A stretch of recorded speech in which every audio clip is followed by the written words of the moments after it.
नमस्कार. मी आशुतोष टिळक. 20 जानेवारी ते 26 जानेवारी या आठवड्याच्या आर्थिक बातम्या घेऊन तुमच्या समोर आलो आहे. सुरुवात करूया या आठवड्याच्या आर्थिक बातम्यांना. सगळ्यात पहिल्यांदा ही सूचना, या आठवड्याचं ट्रेडिंग थोडंफार गडबडलेलं होतं. 22 जानेवारीला अयोध्या येथील राम मंदिराच्या प्राणप्रतिष्ठेमुळे देशभरातल्या अनेक साऱ्या ऍक्टिव्हिटीज बंद होत्या. शेअर बाजार देखील बंद होता आणि त्यामुळे जी डिझास्टर रिकव्हरी साईट ही होती, या दिवसामध्ये त्याचं काही ट्रेडिंग झालं नाही आणि त्यामुळे शनिवारी मागच्या ऍक्टिव्हिटी ज्या काय होत्या त्या पूर्ण वेळ मार्केट चालू राहिलं आणि त्यामुळे मला आठवड्याचे बाजारभाव घेताना मोठ्या मुश्किल आली. त्याच्यामुळे ह्या आठवड्यापुरता इंडायसेस अँड शेअर प्राइसेस किंवा त्याच्या पल्सेस कमॉडिटीज प्राइसेस मी घ्यायचं नाही असं ठरवलेलं आहे. जनरली मी माझ्या बातम्यांना पुरेसं खोलात जाऊन एक्सप्लेन करतो. या आठवड्यामध्ये फक्त आणि फक्त बातम्या आहेत. पुढच्या आठवड्यात परत एकदा तुमच्या समोर घेऊन हजर होईल कमॉडिटीज अँड इंडायसेस. तोपर्यंत सुरुवात करूया या आठवड्याच्या बातम्यांना. काय झालं राव? Inflation of many types. येणारा काळ 2024 आणि इतर अनेक साऱ्या पद्धतीमध्ये मोठ्या प्रमाणावर इन्फ्लेशन, महागाई वेगवेगळ्या प्रकारची दिसते आहे. वेगवेगळ्या प्रकारची बाजारभाव असेल, हे असेल, ते असेल, एल निनोमुळे त्याच्या बाबतीमध्ये काय आहे ते बघूया. India want to buy oil from new shop. रशियाचं तेल धुवून काढून युरोपमध्ये पोहोचवल्यानंतर आता आपल्याला पण काहीतरी खायला लागतं. आता ते देखील कुठून तरी घ्यावं लागणार आहे. कोणाकडून घ्यायचं बरं? इराण तर घ्यायचा नाही ना, असं एक तयारी चालवलेली आहे. देशभरामध्ये cashless health insurance in every hospital. आधी असं व्हायचं की त्या हेल्थ इन्शुरन्स कंपनीच्या सेगमेंटमध्ये नसलं तर ते घेताना कठीण व्हायचे, रिइम्बर्स करून घेताना कठीण व्हायचं, खिशातला पैसा खर्च करावा लागायचा. हेल्थ इन्शुरन्सची काय अनेक वेळा तो तसा मिळणं, क्लेम सेटल होणं, हे पण एक मोठा प्रॉब्लेम होता. सुरू झालेला आहे. भारती हेक्झाकॉमचा एक नवीन आयपीओ आला. Zee Sony merger called off झाला आणि आता लिटिगेशनचा आणि कोर्ट केसचा गेम चालू होईल. या आणि अशा इतर काही बातम्या होत्या. सुरुवात करूया त्या बातम्यांसाठी. अर्थातच inflation of many types. Mozambique, तुरीचं डाळ जी भारतामध्ये मोठ्या प्रमाणावर खाल्ली जाते, भारतामध्ये मोठ्या प्रमाणावर पिकवली जाते आणि काही प्रमाणात तिची आयात होते मोझांबिक मधून. ती मोझांबिक मधून भारताने आयात करणं किंवा मोझांबिकनी भारताला एक्सपोर्ट करणं हे आयदर स्टॉप झालेलं आहे किंवा ते इतक्या स्मॉल अमाऊंट मध्ये चालू आहे की दॅट इज निग्लिजिबल. सो त्याचा भाव पुढच्या काही दिवसात वाढू शकतो मोठ्या प्रमाणावर. आणि अनरिलेटेड थोड्याशा किंवा रिलेटेड न्यूज मध्ये, भारतामध्ये रब्बीच्या हंगामामध्ये जो काही त्याचा असतो प्रोडक्शनच्या खालचं क्षेत्र, लागवडी खालचं क्षेत्र, ते मागच्या वर्षीपेक्षा कमी होतं आणि त्यासाठी काळजी व्यक्त केली जात होती. अनेक साऱ्या धरणाच्या साठ्यांमधला पाण्याचा साठा कमी असणं आणि एल निनोचा असलेला इफेक्ट हा काळजी तयार करणारा होता आणि म्हणूनच या वेळेला बातमी जी आली की मागच्या वेळेपेक्षा लागवडी खालचं क्षेत्र पुढे गेलं आहे, हे थोडीशी एक स्ट्रेस महागाईचा कमी होणारा आहे हे दाखवून देणारी ठरली. परंतु हे सोडलं तर इतरही अनेक प्रकारच्या बातम्यांमध्ये महागाई होती. Swiggy may increase platform fees for profitability from ₹3 to 5. खरं तर हे 10 रुपयापर्यंत घेऊन जाण्याच्या तयारीत बसले आहे, कारण काहींना 10 रुपये चार्ज केले आहेत पण मग त्याला अचानकपणे डिस्काउंट देऊन 5 रुपये केलं आहे. ऑफिशियली ती प्लॅटफॉर्म फीज ही आजही 5 किंवा 3 रुपयाचं धरलेलं आहे, पण मग 10 रुपये कुठून आली? आणि प्लॅटफॉर्म फी हे काय आहे की ज्या वेळेला मी कोणाला तरी सर्व्हिस देण्यासाठी घेतो, माझ्या प्लॅटफॉर्मवर तुम्ही येता आणि त्याचं काम करता, तुम्ही तुमचं एक सर्व्हिस विकता, त्याच्यासाठी मी काहीतरी माझा प्लॅटफॉर्म चालवायला एक फी म्हणून जी काय कलेक्ट करतो, जी त्यांना प्रॉफिटेबिलिटी मिळवून देण्याचं कारणीभूत ठरणार आहे ते म्हणजे प्लॅटफॉर्म फी. आणि राजस्थान सारख्या राज्यांमध्ये याचा वापर करून काही प्रमाणात जे सप्लायर्स आहेत किंवा जे ड्रायव्हर्स आहेत त्यांना याच्यामधून थोड्याफार प्रमाणात काही पैसा उपलब्ध करून देता येईल का, त्यांचं भवितव्याची काळजी याच्यामधून करता येईल का, गिग वर्करच्या इकॉनॉमीला याच्यामधून काही बळ देता येईल का, याचा एक जो प्रयत्न झाला त्याच्याशी रिलेटेड हे आहे असं मला म्हणावं लागेल. 5G टेलिकॉम मे गेट कॉस्टलियर. झालं असं आहे की 4G देशभर आहे, 5G पर्यंत पोहोचत आहे, हँडसेट आलेले आहेत, परंतु air wifi, Airtel air hotspot किंवा त्याच्याशी रिलेटेड ज्या काही गोष्टी होत्या 5Gचा वापर करून ते होत होतं, परंतु 5G कसं मॉनिटाईज करायचं, त्याचा पैसा कसा घ्यायचा, आता या सेकंदाला 5G मिळत आहे परंतु ते अनलिमिटेड फ्री आहे. लवकरच कदाचित लोकसभा निवडणुकीच्या नंतर त्याचे भाव वाढले दिसतील. 4Gच्या बाबतीमध्ये देखील पोस्टपेड आणि प्रीपेडचे भाव वाढताना दिसून येतील. त्याची सुरुवात कदाचित लोकसभा निवडणूक संपल्यानंतर लगेचच दिसून येईल. Government increase the amount of wheat sold. याच्यावर गव्हर्नमेंटचं ऍक्शन दिसलं की काल परवापर्यंत जे 4.5 लाख सरकार स्वतःच्या कपॅसिटी मधून विकायला गहू बाहेर काढत होती तो वाढवला गेला आणि 5 लाखापर्यंत आणला. काय होईल की अशा काही गव्हाचं पीठ बनवणाऱ्या कंपन्या असतात ज्या बाहेर विकतात, डायरेक्ट त्यांच्यापर्यंत बिस्किट बनवणाऱ्या कंपन्या असतात ज्या सरकारच्या कडून हे खरेदी करतात, त्यांच्यासाठी हा विकला जाईल आणि कुठेतरी त्याला मार्केटमध्ये सरकारला हे सांगायचं आहे की आमच्याकडे गहू पुरेसा आहे, पण तो खरंच आहे का, त्याचे भाव खरंच भाव कमी होण्याकडे त्याचं चाललं आहे का, ही एक काळजीची गोष्ट आहे. परंतु हरभरा सोडलं तर या काळामध्ये ओव्हरऑल रब्बीच्या पिकांचं त्याच्या लागवडी खालचं असलेलं क्षेत्र हे मागच्या वेळेपेक्षा अधिक होणं हे एक बळ देणार आहे. हरभऱ्याच्या किमती वाढू शकतात. हरभरा सोडलं तर इतर बहुसंख्य पिकं जागेवर आहेत असं म्हणता येईल, म्हणायला जागा आहे. पुढच्या बातमीकडे जाऊया. इराणकडून तेल घेण्याची काय गरज आहे. मिडल ईस्टमध्ये इराक, सौदी अरेबिया, काही प्रमाणात अमेरिका अशा देशांकडून भारत आपलं तेल आयात करतो. इस्रायलच्या भागामध्ये जे काही युद्ध सगळं चालू आहे त्याच्यामुळे, हुती बंडखोरांच्या हल्ल्यामुळे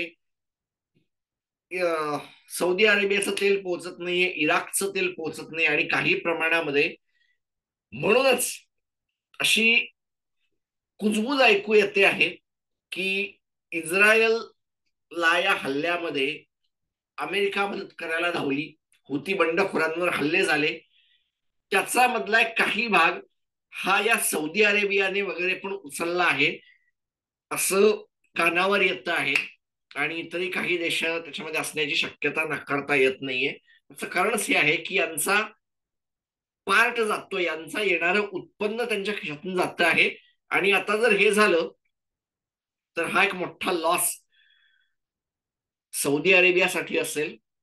इराणवर निर्बंध लादले आहेत ते निर्बंध झुगारून देऊन डोनाल्ड ट्रम्प सरकारने इराणवर तेल विकायचे निर्बंध लादले आहेत, ते झुगारून देऊन हे चालू आहे. भारताने हे करण्याचा प्रयत्न अगदी भरभरून केला होता. युको बँकेमध्ये एक नवीन अकाउंट ओपन झालं होतं ज्याच्यामध्ये मोठ्या प्रमाणावर सरकार पैसे टाकत होती, पण अर्थातच जो प्रॉब्लेम रशियाला आला तोच प्रॉब्लेम इराणला पण आला. बराच काळापर्यंत त्यांचा पैसा अडकून होता, अनेक साऱ्या गोष्टी घडल्या. इथे ते होईल का माहीत नाही. Shipments from Iran take place through Persian Gulf and Gulf of Oman. Houthi बंडखोर जे आहेत ते इराणच्या कडून पैसे घेतात, त्यांना तिथून मदत आलेली आहे, ते त्यांच्या बॉसशी होणारा ट्रेड थांबवण्याची काही शक्यता नाही. आणि एस जयशंकर यांच्या बोलाचालींच्या नंतर हे कदाचित होऊ शकतं. इन्शुरन्स कंपन्या आणि ट्रेड कंपन्यांना हा एक जो नवीन व्यापार तयार झालेला आहे हा कितपत मदत करेल हेही माहित नाहीये. आणि बाजारामध्ये जर असं एक जर तेल आलेलं असेल तर आता ओपेकशी रिलेटेड असलेल्या इतर तेलाच्या प्रोड्युसर्सचा भाव कसा होतो, कारण तेलाच्या मार्केटमधून आता इराण बाहेर गेलेला आहे. आता भारत घेणार याचा अर्थ कुठेतरी एक नवीन तयार होणार आहे. मग आता त्याचं काय? तेलाचा भाव घटणार, अमेरिकेची दादागिरी सुरू होणार, रशियाचं असलेलं डॉमिनन्स घटणार, ओपेकला आता फक्त चायनाला सप्लाय करावं लागणार. नेमकं काय होणार? अनेक अनेक साऱ्या शक्यता या याच्यामध्ये आहेत आणि त्याच्याविषयी माझी नजर जरूर असलेली असेल पुढच्या काही आठवड्यांमध्ये. पुढच्या आठवड्यामध्ये खरं तर पॉलिसीचा आठवडा आहे, कारण पुढच्या आठवड्यामध्ये फेडरल रिझर्व्ह, त्याच्यानंतर आरबीआय आणि त्याच्यानंतर आहे बजेट. अशा अनेक साऱ्या गोष्टी आहेत, याच्याकडे नजर ठेवावी लागेल. त्याच्या दरम्यान हा एक हायलाइटेड बातमी मला सापडली म्हणून हायलाइट करतो थोडी.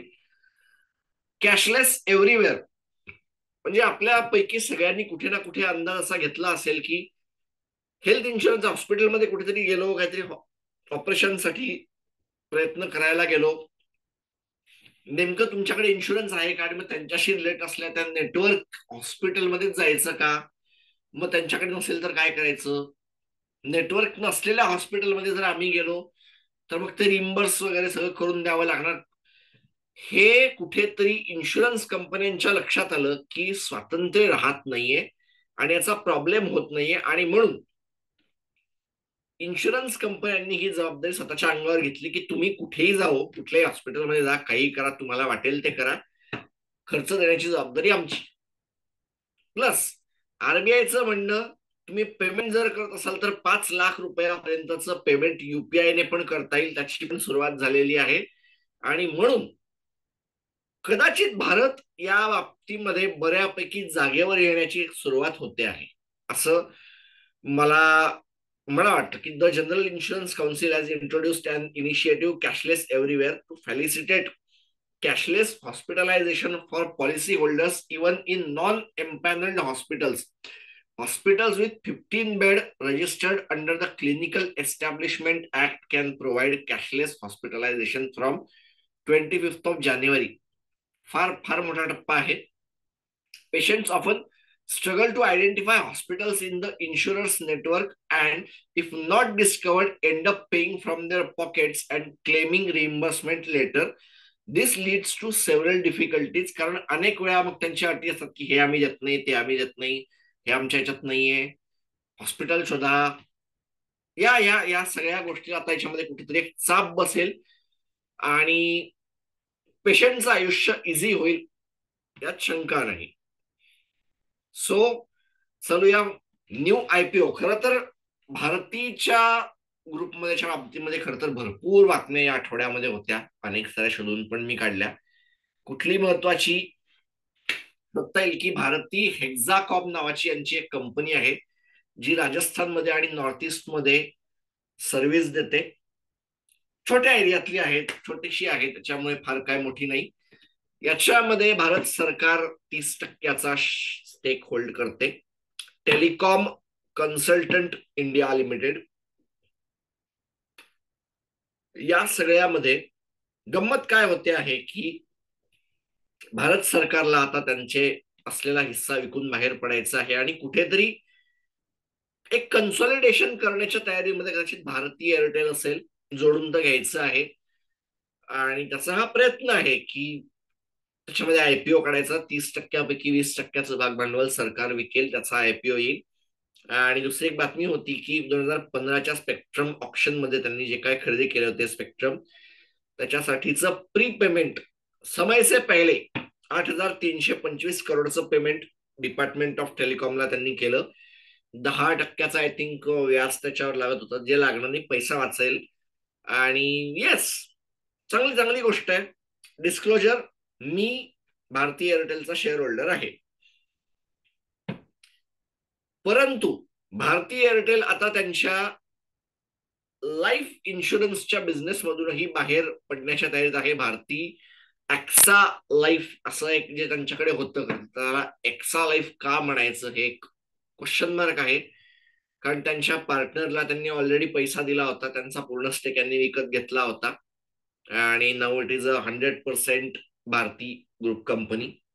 आणि एक मोठी अंदाज ज्या वेळेला हे खरेदी झालं त्यावेळेला असं वाटत होतं की आयपीओ वगैरे येतोय का. आयपीओ येत नाही.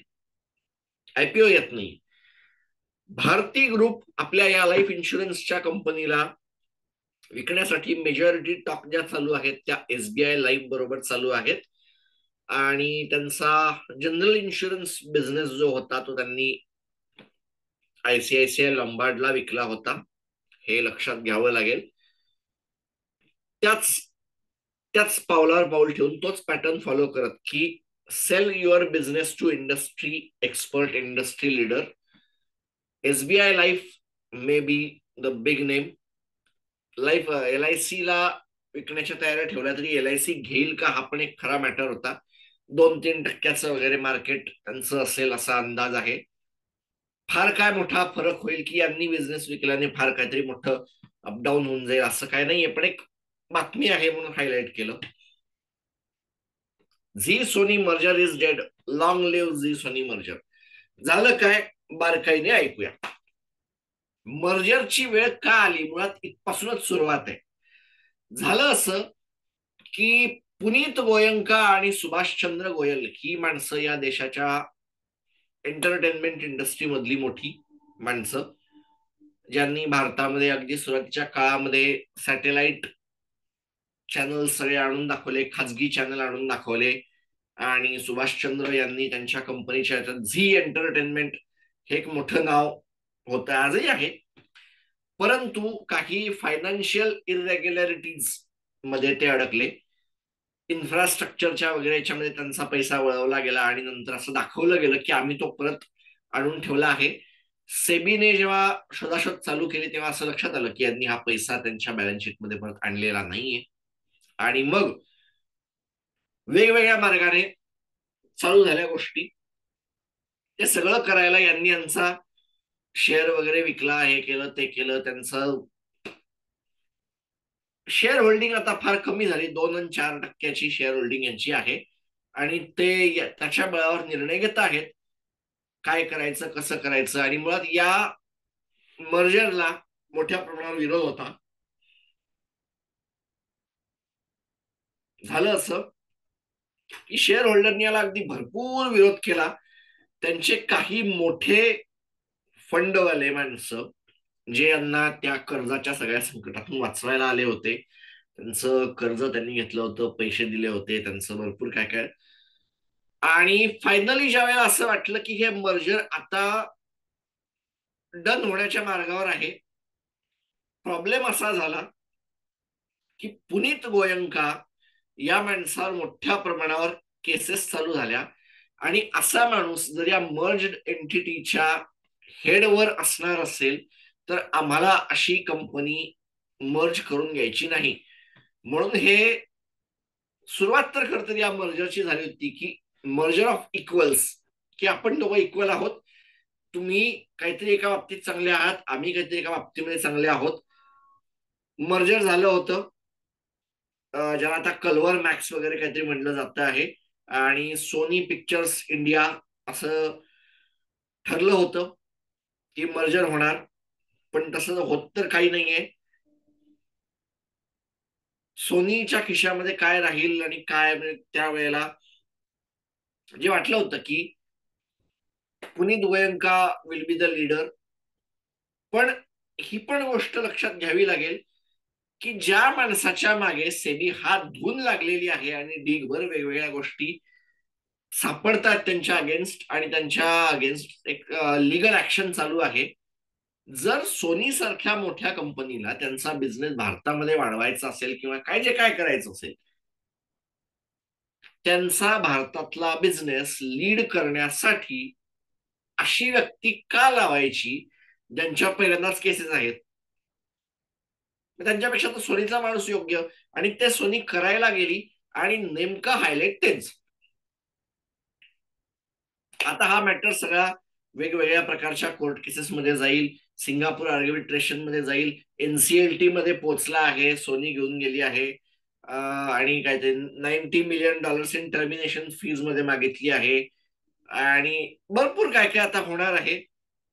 तुमचं म्हणणं जर असं असेल की आशुतोष तू या सगळ्याकडे लक्ष का देत नव्हतास, माझं हेच म्हणणं होतं की हा डिस्ट्रेस सेल आहे. हा डिस्ट्रेस सेल आहे आणि काही गोष्टी या शेअर होल्डरच्या विरोधात जाऊन केल्या जात आहेत. की जे काय मर्जरचा येत होता रेशो, त्याच्यामध्ये गोयंका फॅमिलीला त्यांचं शेअर होल्डिंग घटत होतं, परंतु एक ठराविक काहीतरी पेमेंट द्यायचं आणि मग असं अज्युम करायचं की आणि त्याच्या बदल्यात शेअर घेतले आणि म्हणून गोयंका फॅमिलीचे असलेले शेअर त्या मर्ज एंटिटीमध्ये जसेच्या तसे राहतील, बाकीच्यांचे शेअर कमी होतील. हे कुठेतरी बाकीच्या शेअर होल्डरवर झालेला अन्याय आहे असं म्हणायला जागा होती. हा पण एक मॅटर होता या या सगळ्यामध्ये आणि त्याला पण आय थिंक सेबीने लक्षात घेतलं होतं. सो येस, पुढच्या याच्यावर जाऊया.